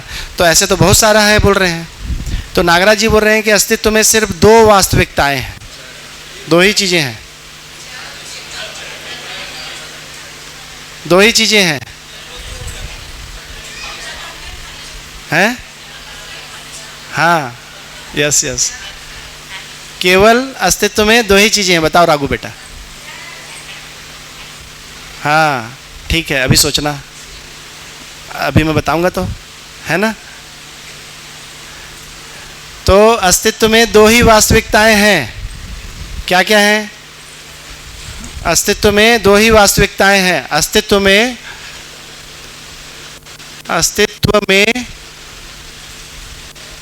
2 ही वास्तविकताएं हैं। एक क्या बोले थे अपन? प्रकृति। और दूसरा क्या बोले थे? व्यापक माने जो ये खाली स्थान है, दो ग्रह के बीच में, पृथ्वी और सूरज के बीच में, आपके और मेरे बीच में, और परमाणु में इलेक्ट्रॉन प्रोटॉन न्यूट्रॉन के बीच में, ये दो ही वास्तविकताएं हैं। ये हम लोगों ने समझा था। तो सूची बनाते हैं, आइए। ये रहा सूची, क्या क्या है अस्तित्व। अस्तित्व में क्या है? अस्तित्व जो है तो प्रकृति और शून्य, व्यापक। शून्य नहीं बताए थे, है ना। क्रिया शून्य बोले थे ना, क्रिया सारी क्रियाओं का आधार है, अकर्ता है, तो क्रिया शून्य है, ठीक है। तो प्रकृति और शून्य, ये दो ही चीज़ें हैं बस। अभी जब हम प्रकृति को देखते हैं तो क्या क्या दिखाई देता है? पदार्थ इकाइयों के रूप में, इकाई निश्चित सीमा, आकार एवं आयतन के रूप में दिखाई देता है। कल हम लोगों ने उसको क्या देखा था, क्या बोला था उसको? रूप। रूप बोला था ना, चार अवस्थाओं में रूप होता है। और इकाइयों को अभी हमने पढ़ा, इतना बड़ा मैंने गैलेक्सी बनाया था, तो इकाइयाँ कितनी हैं? अनंत हैं। इकाइयाँ अनंत है। अरे गैलेक्सी ही अनंत है, इकाइयों को तो छोड़ दो। एक गैलेक्सी कितना बड़ा है? एक पूरा गैलेक्सी कितना बड़ा है देखे थे अपन? जितना इस धरती में समुद्र में रेत के कण है उतनी तो गैलेक्सी है। एक गैलेक्सी कितनी बड़ी है? तो इकाइयाँ अनंत हैं। अनंत समझ में आया कितनी बड़ी बात बोल रहे हैं हम लोग? इस क्लासरूम में बैठ के पूरा अस्तित्व दर्शन कर रहे हैं भाई, इसको भी देखना। फिर इकाइयाँ जो पदार्थ हैं वो क्या है? क्रियाशील हैं, सब क्रिया कर रही है ना, ऊर्जित है, ठीक है भैया, ठीक है, क्रियाशील है। और क्या है? ऊर्जा संपन्न है, इसी के फलस्वरूप क्रियाशील हैं। इनको ऊर्जित, ये ऊर्जा संपन्न कैसे हो रहे हैं बताइए? कैसे हो रहे हैं ऊर्जा संपन्न? इकाइयाँ ऊर्जा संपन्न कैसे हो रहे हैं? है दीदी, कैसे हैं ऊर्जा संपन्न? ये जो इतनी भी इकाइयाँ हैं, पेड़ पौधे, नदी नाले, पहाड़, मिट्टी, पत्थर, मैं, आप, ये सब ऊर्जा हमको ऊर्जित है ना हम। तो ये जो ऊर्जा है, ये जो है, ये जो मेरे में ऊर्जा है, ये मेरे में खाना खाने से आ रहा है क्या? आ तो रहा है खाना खाने से, कैसे नहीं आ रहा है ना। मेरे में ऊर्जा कहाँ से आ रहा है? खाना खाने से आ रहा है, तभी तो बोल रहा हूँ। तो मेरे को वो ऊर्जा कहाँ से मिला? खाने से मिला, खाने में है ना। उस खाने में ऊर्जा कहाँ से आ रहा है? जिसको मैं खा रहा हूँ, जिससे मेरे को ऊर्जा आ रहा है, उस खाने में ऊर्जा कहाँ से आ रहा है? हैं? इतना तो बताए हैं, मीनाक्षी बताइए पूरा कि ये सभी चीज़ें ऊर्जित हैं, सभी चीज़ें ऊर्जित हैं। जैसे पर पदार्थ अवस्था में देखते हैं, हाइड्रोजन को देखते हैं। हाइड्रोजन में दो अंश हैं, एक नाभिक में है और एक परिवेश में घूम रहा है, ठीक है। ये जो परिवेश में है, ये जो घूम रहा है, और जो नाभिक में है, ये खुद में स्पिन कर रहा है। कितनी स्पीड से घूम रहा है पता है? लाइट की स्पीड लगभग 0.8 c से घूम रहा है, इतनी स्पीड से। उसको ऊर्जा कहाँ से आ रही है?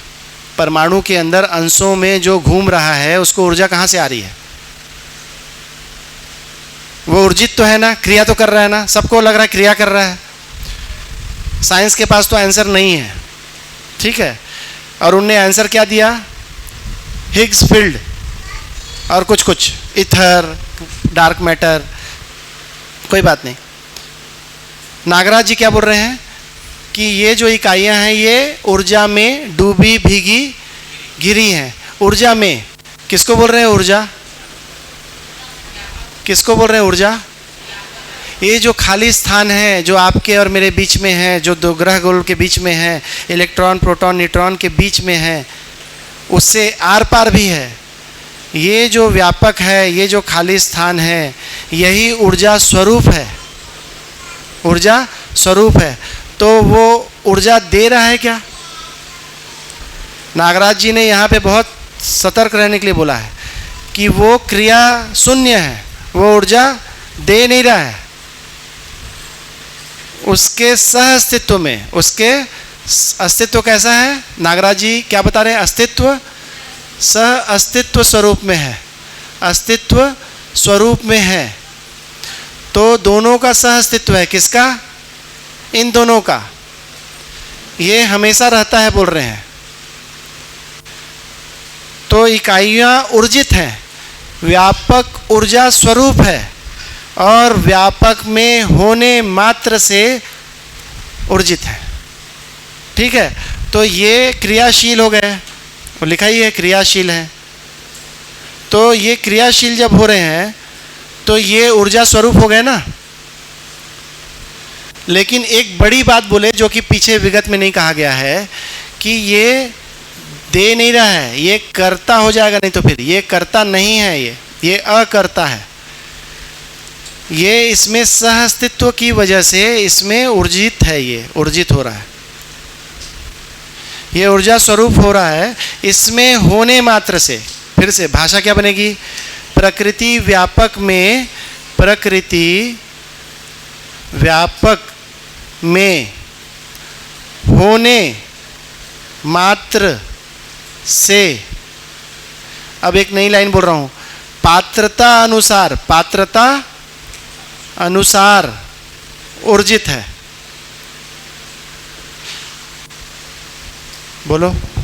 एक डाउट है, जैसे कि साइंस में पढ़ते हैं कि एनर्जी जो क्रिएट नहीं हो सकती, डिस्ट्रॉय नहीं हो सकती, और अभी तक जो एनर्जी आई है वो बिग बैंग थ्योरी और हिग्स फील्ड से ही वो प्रूफ हो रही है। हाँ, दोनों अलग अलग है। तो जो भी है, तो फिर अभी यहाँ पे कैसे बोल सकते हैं कि मतलब जो खाली स्थान से एनर्जी आ रही है? हाँ, यही तो मैं बोल रहा हूँ।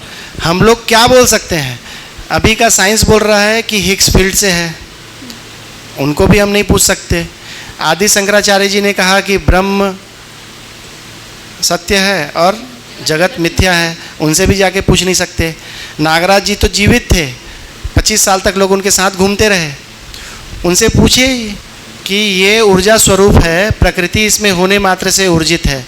तो आप जब इसको साइंस से मैच करोगे, जो साइंस इसको जो कैलकुलेट कर रहा है ना, तो एब्सोल्यूट एनर्जी की बात हो रही है। ये जो एटम है हाइड्रोजन के परिवेश में जो घूम रहा है, ऑक्सीजन कितने हैं, कितने अपन ने फंडामेंटल पार्टिकल ढूंढ लिए हैं?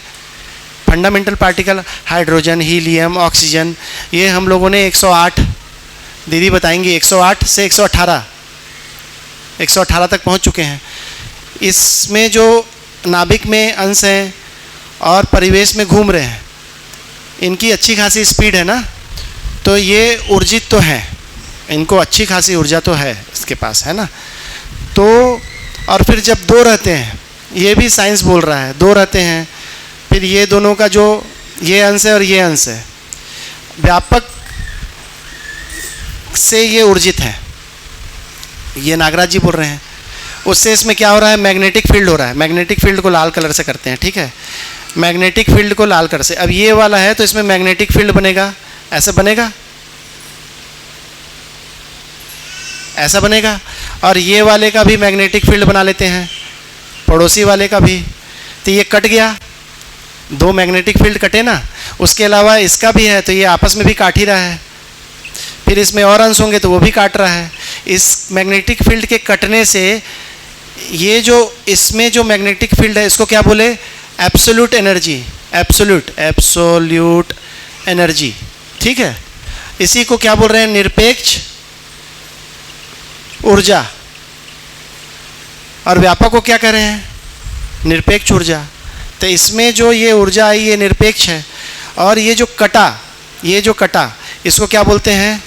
ताप, विद्युत और ध्वनि, यही तो मिलता है। ये क्या है? रिलेटिव एनर्जी है, सापेक्ष ऊर्जा। इसीलिए तो एक हाइड्रोजन को तोड़ने से इतना ऊर्जा निकलता है, पूरा फ्यूज़न और फिजन करके ना, बहुत ज़्यादा ऊर्जा से ये चल रहे हैं, बहुत ज़्यादा ऊर्जा है। साइंस को तो वो तो हैरान है ना, 1 किलो से हिरोशिमा में जो बम, 1 किलो से इतना बड़ा बम फूट रहा है, तो एब्सोल्यूट एनर्जी बहुत ज़्यादा है। आसान है, सब मान लिए हैं, हम ही लोगों का मानना बचा है इस कमरे में बैठे। साइंस तो मान चुका है कि पता नहीं। तो गॉड नोज को क्या बोले? God particle. गॉड नोज, पता नहीं, भगवान ही जाने, उसको मीडिया ने गॉड पार्टिकल ही बोल दिया। वो लोग बहुत नाराज़ हैं साइंस के लोग कि भाई हम इसका नाम गॉड पार्टिकल नहीं रखे थे, हम तो ये बोले थे कि भगवान जाने ये कहाँ से आ रहा है, कैसे हो रहा है, इसको द्रव्यमान कहाँ से मिल रहा है, E = mc²। ये m मास कहाँ से आ रहा है? क्योंकि उसका लॉजिक तो उनको पकड़ में ही नहीं आ रहा है। इससे मैच कराओगे, यूं सब मैच होता है। अच्छा, यहाँ पे भी हम जान लेंगे कि मानना पड़ेगा, मानना ही पड़ेगा। अब इसको जब जोड़ते हैं तो ये कहाँ तक जुड़ता है? तो अभी जो ये जो जुड़ता है, ये फिर ये जुड़ जाता है, इसको सुनोगे ये भी जुड़ेगा, फिर ये दोनों जुड़ेगा तो ये जुड़ जाता है। ये जो सुनोगे तो ये जो सुखपूर्वक जीने के लिए करना क्या है, ये पूरा का पूरा एकदम जैसे कि एक मैट्रिक्स जैसा पूरा बाउल बन जाता है, कहीं पे भी एक भी रेशा गलत नहीं बैठता। तो नागराज जी पे भरोसा करने का मन करता है कि नहीं ये ठीक बात है, क्योंकि जो बाकी दर्शन हैं वो जो पुराने वाले हैं जितने भी, वो सही हो सकते हैं, सही होंगे भी, लेकिन काम तो नहीं कर रहे हैं। हमने जितने भी देखे हैं, दो कारण से, क्योंकि जिनने वो दिया वो है नहीं, उनके शिष्य लोग उसको ठीक से इंटरप्रेट नहीं कर रहे होंगे, सही ही होगा। दूसरा, क्योंकि सब अलग अलग बोले हैं, तो हो सकता है कि वो एक सच्चाई का एक लेवल होता है ना, हाईएस्ट लेवल को देख लिया, तो हाईएस्ट लेवल को नहीं देखा होगा। हाईएस्ट लेवल को देखना भी एक बड़ा काम है। हम लोग आएंगे जीवन ज्ञान में। जीवन ज्ञान में 5 अंग बोले ना हमने, जीवन में 5 अंग होते हैं। क्या क्या होते हैं? मन, क्या बोलते हैं? मेरा मन आइसक्रीम खाने का कर रहा है, आज चलो गुपचुप खा के आते हैं, ये मन बोलता है ना। और क्या होता है? मेरी इच्छा है कि अगले 2 साल में मेरी शादी हो जाए। ऐसा बोलते हैं क्या कि मेरा मन है अगले 2 साल में शादी हो जाए? बोलते हैं। तो जब मन बोलते हैं तो वो आशा के रूप में है, और इच्छा के रूप में कि आप चाहते हो कि वो घटना घटे, है ना। तो आशा करने से ही इच्छा बनती है। आएंगे हम लोग सब डिटेल में आएंगे, आशा, विचार, इच्छा सब आएगा। तो मन, वृत्ति, चित्त, बुद्धि और आत्मा, 5 अंग हैं जीवन के। उसमें से आत्मा मैं है। मैं, जब आप बोलते हो ना मैं गुस्सा हूँ, तो कौन गुस्सा है? आत्मा गुस्सा है। मैं खुश हूँ तो आत्मा खुश है। उसके बाकी 4 अंग हैं ना, उसके अंग हैं। ये कौन बोल रहा है? ये कौन बोल रहे हैं? ये नागराज जी बोल रहे हैं। बाकी लोग बोल रहे हैं क्या? इतने सारे हमने सुबह लिस्ट बनाई थी, सब वो लोग अपना कुछ बोल रहे हैं, अच्छा ही बोल रहे हैं, गलत नहीं बोल रहे होंगे। हमने बात करी थी ना कि जिसने शक्कर को चख लिया, वो उस गांव वालों को कैसे बताएगा कि शक्कर नाम की चीज़ होती है, उसके लिए गन्ने की खेती करो? कैसे बताएगा? भाषा से संभव है बताना, मीठा बताना। मीठा कैसे बताओगे किसी और को भाषा से? तो जो अनुसंधान होता है ना, उसके सामने ये समस्या भी होती है, क्योंकि उसने तो कोई नई चीज़ ढूंढी है। अब उसको रखे कैसे मानव जाति के सामने? कोई नई चीज़ ढूंढ ली ना, तो उसके लिए तो वही चखना पड़ेगा ना। जिसने पहली बार शक्कर बनाया होगा, वो ये कैसे बताएगा कि देखो मैंने शक्कर ढूंढा है, नए टाइप का मीठा है। उसकी मजबूरी है 1 चम्मच शक्कर आपको चखाए, तो आप बोलोगे ओके ये गुड़ जैसा है लेकिन गुड़ नहीं है, अलग मीठा है। ऐसे ही ये ज्ञान का भी जो एक्सपोजर है, ये जो ज्ञान है, ये अनुभव ही करना पड़ता है। गुरु भी आपको ज्ञान का रास्ता दिखा सकता है, ज्ञान करा नहीं सकता। अनुभव, 1 चम्मच शक्कर को नहीं बता पा रहे हैं आपको, जब तक चखोगे नहीं। तो ये ज्ञान को तो गुरु क्या है? रास्ता दिखा सकता है। अनुभव खुद को करना पड़ता है। ज्ञान ठीक हो गया। तो हम लोग कहाँ तक थे कि अस्तित्व में 2 वास्तविकताएं हैं, प्रकृति और व्यापक, और ये सब चीज़ें हो गई। ठीक है, हैं?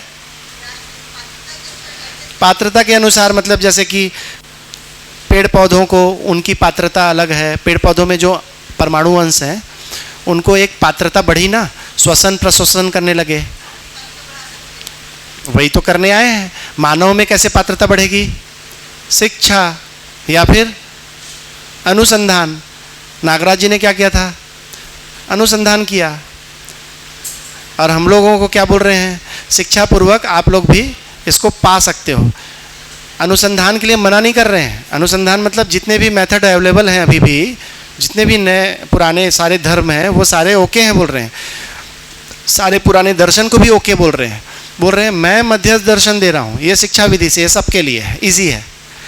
बाकी सब क्या है? कठिन है, दुर्लभ है, किसी को मिलेगा किसी को नहीं मिलेगा। जो ट्राई कर रहा है उसको भी पता नहीं कि कब उसको ज्ञान होगा।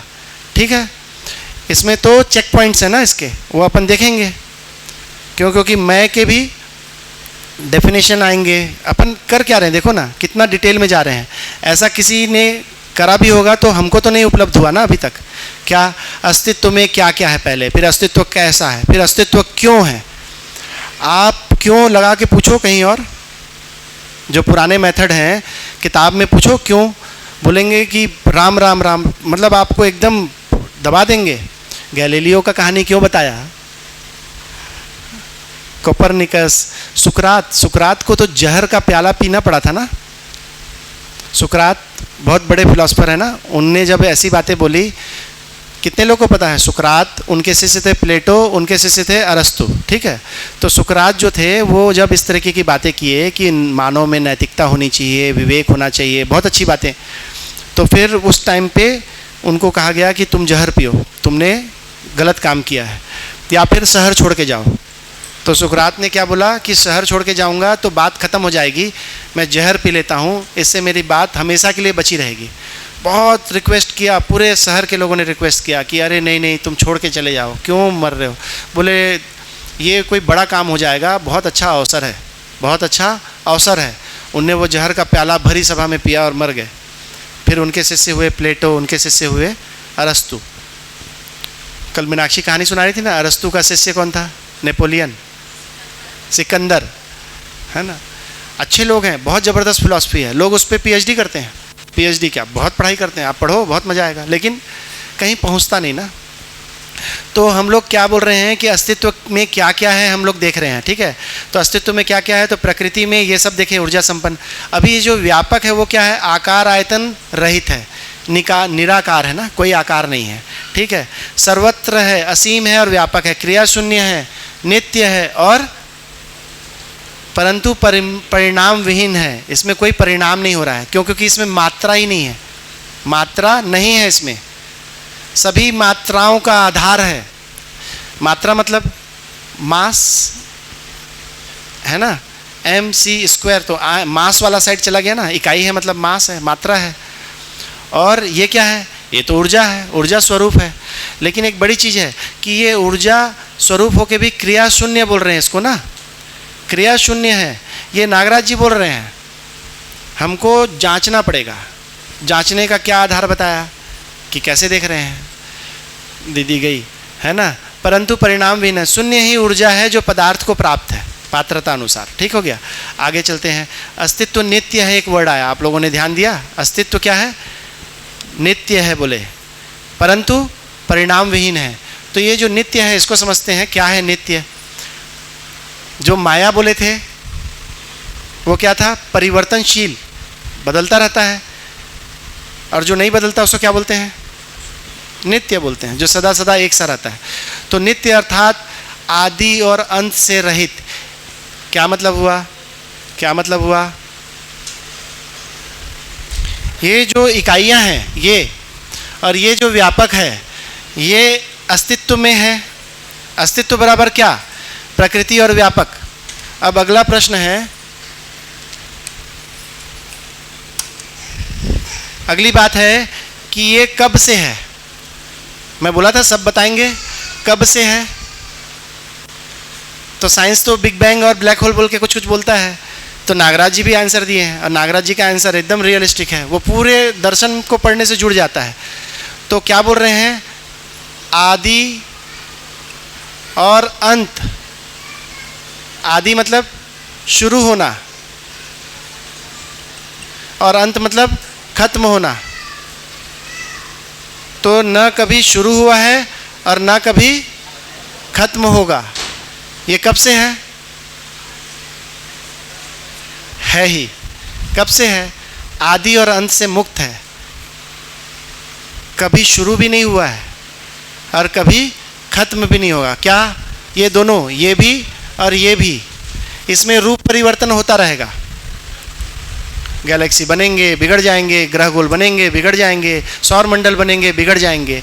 लेकिन मटेरियल जो है, जो माल है, जो एम है, जो माल है, माल ही बोलना पड़ेगा, मटेरियल, वो बदलता रहेगा, लेकिन खत्म नहीं होगा और ना कभी शुरू हुआ था। ये हमेशा से है। कब से, हमेशा से। अब अपनी कल्पना दौड़ाओ, हमेशा का क्या मतलब होता है।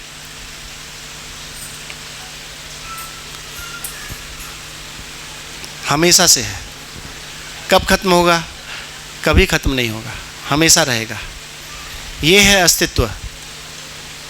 अस्तित्व कब से है? हमेशा से। कब तक रहेगा? हमेशा रहेगा। ठीक है, ये नागराज जी बोल रहे हैं कि नित्य अर्थात आदि और अंत से रहित है। इसकी उत्पत्ति अथवा प्रलय सिद्ध नहीं होता, नहीं होता। रूप परिवर्तन होता है प्रकृति का, और इसका प्रकृति का रूप परिवर्तन होता है।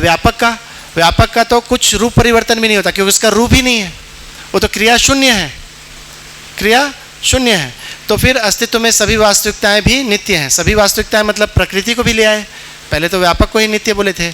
अतः प्रकृति और शून्य भी आदि और अंत से रहित हैं, उत्पत्ति और नाश से रहित हैं। इसका उत्पत्ति भी नहीं हुआ है और नाश भी नहीं हुआ है। जो कुछ होता है रूप परिवर्तन होता है, वो भी प्रकृति का होता है, व्यापक का नहीं होता है। ठीक है, परंतु प्रकृति क्रियाशील है। इस क्रियाशीलतावश प्रकृति में परिणामशीलता है, तब प्रकृति की इकाइयों में परिवर्तन होता है, परिवर्तन होता है। इसी हो गया। आगे बढ़े, आगे बढ़ते हैं। दूसरा, अस्तित्व कैसा है? देखो, ज्ञान तो होते जा रहा है आप लोग को, शाम तक तो पूरा आधा 1/3 ज्ञान हो जाएगा, है ना। तो अस्तित्व कैसा है, क्या क्या है देखें ना, अपन ने उसकी सूची बनाए। कैसा है भाई? तो कैसा है के लिए हमको क्या करना पड़ेगा? इनके अंतर संबंध को देखना पड़ेगा, और उसमें कोई लय ताल नियम निश्चितता है क्या? यदि हाँ तो कैसे? तो अस्तित्व कैसा है के लिए क्या बोल रहे हैं कि अस्तित्व कैसा है के लिए इसके और इसके, इन दोनों के अंतर संबंध को देखना पड़ेगा, बोल रहे हैं। अंतर संबंध, प्रकृति और व्यापक। और प्रकृति में भी 4 अवस्था है, पदार्थ अवस्था, प्राण अवस्था, जीव अवस्था और ज्ञान अवस्था। इनके भी अंतर संबंध मतलब ये आपस में कैसे जुड़े हैं। जैसे मिट्टी में बीज डालने से, पानी डालने से, धूप हवा मिलने से क्या हो जाता है? पौधा। फिर उसी में और कुछ होता है, वो नागराज जी ने डिटेल में बताया है। उससे भुनगी कीड़े होते हैं, कीड़े मकोड़े से फिर धीरे धीरे करके एक कोशिका जीव, जो पहले काई होती है, फिर कीड़े होते हैं, फिर उसके बाद छोटे कीड़े, फिर बड़े कीड़े, फिर जानवर, बहुत सारे जानवर, फिर मानव, सब होते हैं। मरने पे सारा जो शरीर है वो वापस मिट्टी बन जाता है और इनरिच करता है, मिट्टी की उपजाऊपन को बढ़ाता है। पूरा साइकिल है। ठीक हो गया। तो इसके अंतर संबंध को देखेंगे, इसी को बोल रहे हैं कि अस्तित्व कैसा है। अस्तित्व कैसा है? तो देखें अस्तित्व कैसा है।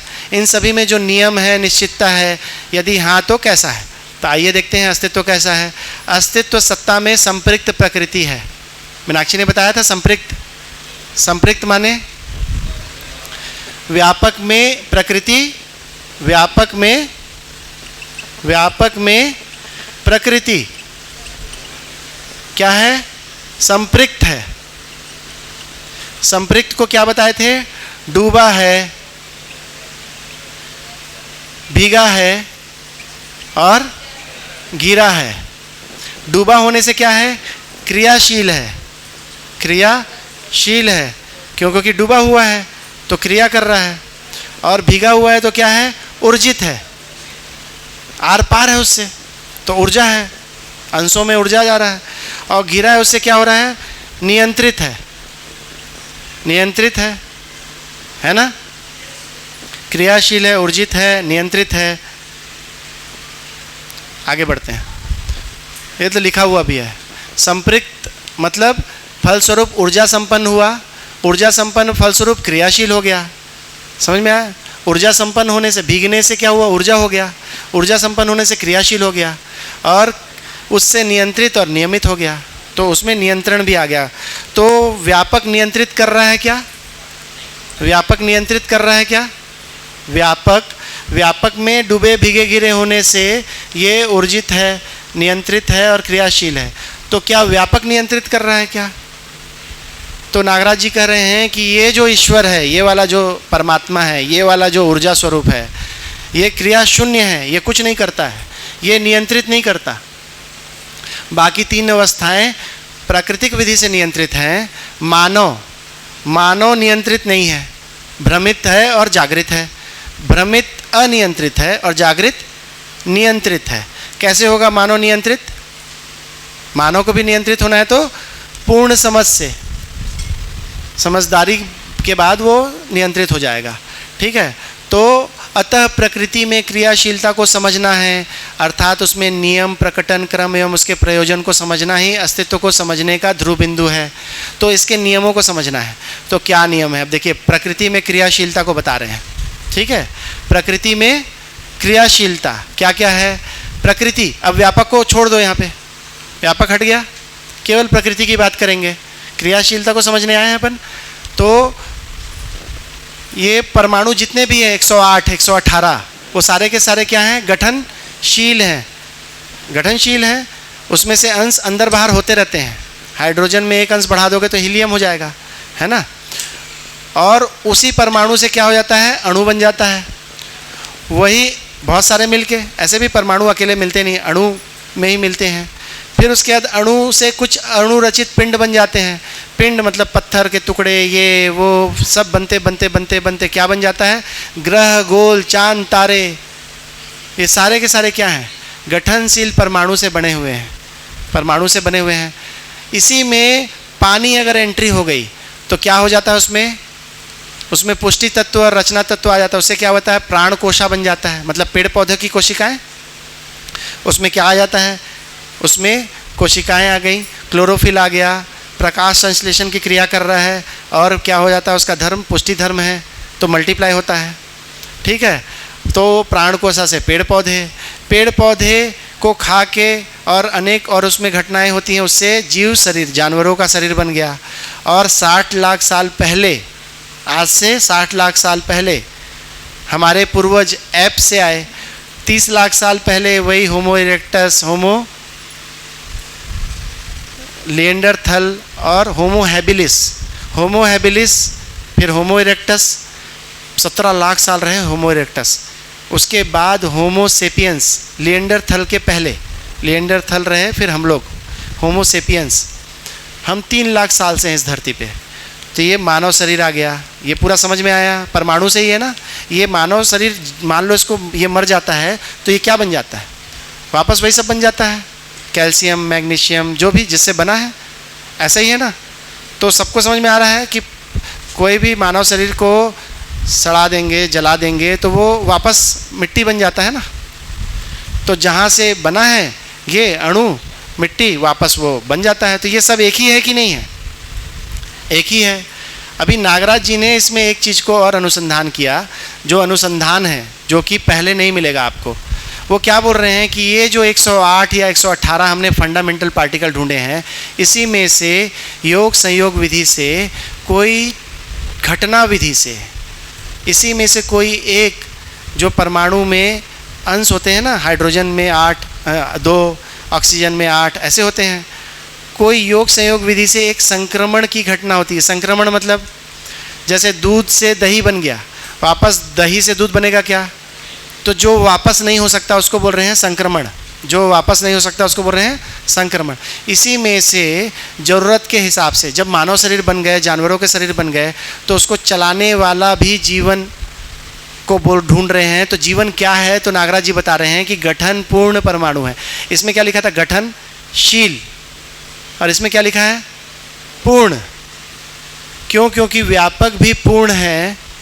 इसमें ऊर्जित होने से, जिसमें मैं डूबा भीगा गिरा हूँ, उसके जैसा होने की वजह से ये गठनशील में से कुछ गठन पूर्ण हो जाते हैं, उसके अंश फिक्स हो जाते हैं। अब ना उसमें अंश बदलेंगे, अंदर से बाहर नहीं जाएंगे, ना अंदर कोई जाएगा।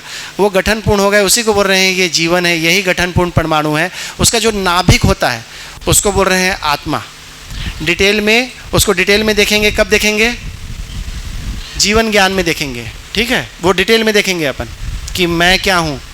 तो उसी को बोल रहे हैं गठन पूर्ण हो जाता है, उसको जीवन बोल रहे हैं। इधर से जानवरों का शरीर आया, वो जीवन उसको चलाता है, तो उसको क्या बोलते हैं?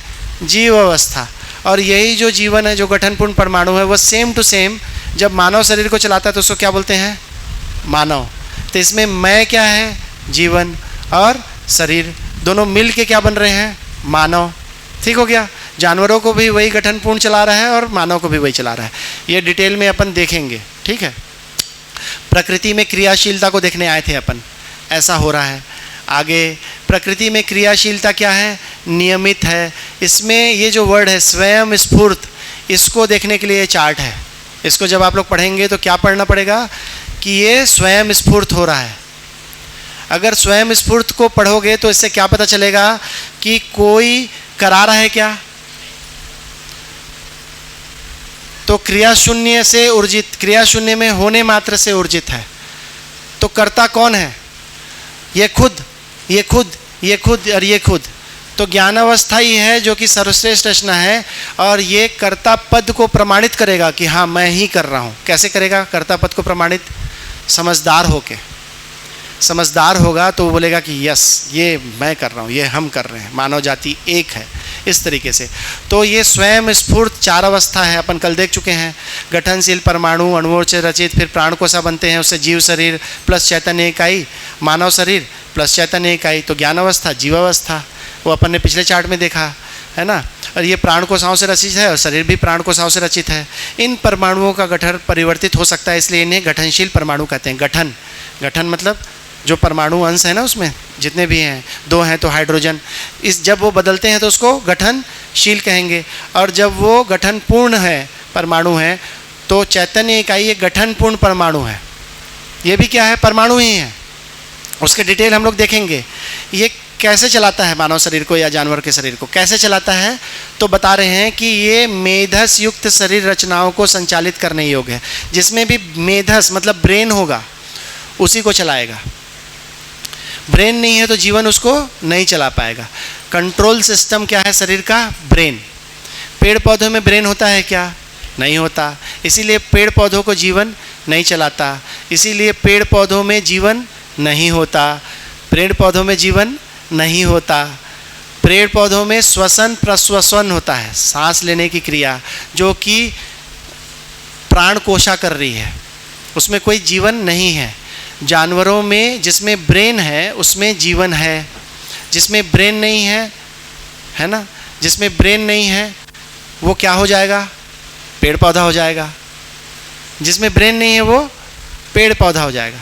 अभी जो ये ब्रेन जो है, जैसे ही ब्रेन आया या सेंट्रल सिस्टम आया, उसमें क्या आ गया? जीने की आशा आ गई। लेकिन कोई क्वालिटी लेवल में ही चैतन्य इकाई, मतलब ये जो जीवन है तभी चला पाएगा जब ब्रेन का एक क्वालिटी होगा। इसीलिए जितने भी जानवरों को हम ट्रेनिंग दे सकते हैं, ट्रेनिंग दे सकते हैं मतलब सर्कस में, सिंपल है एकदम, मैंने तो सिंपल फंडा बनाया हुआ है। जो भी जानवर को हम सर्कस में ला सकते हैं, सर्कस में ला सकते हैं, उसको जीवन चला सकता है। जिस जानवर को आप सर्कस में नहीं ला सकते उसको जीवन नहीं चला सकता। उसमें भी ब्रेन है लेकिन इतना डेवलप्ड नहीं है कि जीवन उसको चलाए। समझ में आया? पूरा लिखा हुआ है, हैं? तो इस तरह का है नागराज जी का कि जानवरों में जो ब्रेन होता है अनडेवलप्ड है और मानव में जो ब्रेन है वो डेवलप्ड है, इसीलिए जीवन परमाणु उससे अटैच हो जाता है। जानवरों में भी अटैच हो जाता है, इसीलिए करके आप क्या बोले, जानवरों में भी अटैच हो जाता है जीवन। ये देखो लिखा तो है अपन ने, ये रहा देखिए, जानवरों में भी जीवन आ रहा है, जीवावस्था। आपको ये क्यों लग रहा है कि जानवरों में नहीं आ रहा है? जानवरों में भी तो आ रहा है। जानवरों को चला रहे हैं वो भी जीवन है, सेम टू सेम। और ये जो जीवन है जानवरों वाले वो मानव में भी आ सकते हैं, और ये मानव वाले जीवन जानवरों में भी जा सकते हैं। ये नागराज जी बोल रहे हैं। माइक में बोलिए भैया, उड़ गए अभी थोड़ा। उसी को थोड़ा और क्लियर कर दीजिए। गोष्ठी में ये बात उठी थी कि जानवर भी सुखी होना चाहता है पर कम स्तर पर। चाय पी के आते हैं, ठीक है। पद है, 4 पद अपन बना देंगे, ऐसे ही छोटा सा हो जाएगा। चाय पी के आते हैं, सभी को नमस्ते। ये वाला हो गया यहाँ तक ना, अब अगला ये भी हो गया। अब अपन इसको सार करेंगे, फिर निष्कर्ष है, फिर खत्म।